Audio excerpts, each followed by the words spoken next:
Have you ever been in a meeting with multiple speakers that aren't always visible on screen? Do some of your meetings use a sign language interpreter? I'm going to show you how to stay focused on what's important with multi-pinning in Google Meet. During a meeting, Google Meet will automatically prioritize showing shared content and active speakers. But in the case of large meetings, the speaker can drop off the current view when not talking and then reappear when they speak. Google Meet now lets you pin up to 3 things, including people or shared content that will always be displayed. To do this, you simply hover over any tile and click the pin icon. If the participant isn't in your current view, you can click on the People panel and click the pin next to their name.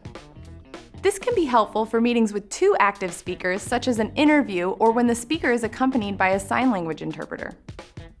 So there you have it. Stay focused in your hybrid meetings with multi-pinning in Google Meet. Follow Google Workspace on Twitter, Facebook, LinkedIn, Instagram, and YouTube for more tips like this.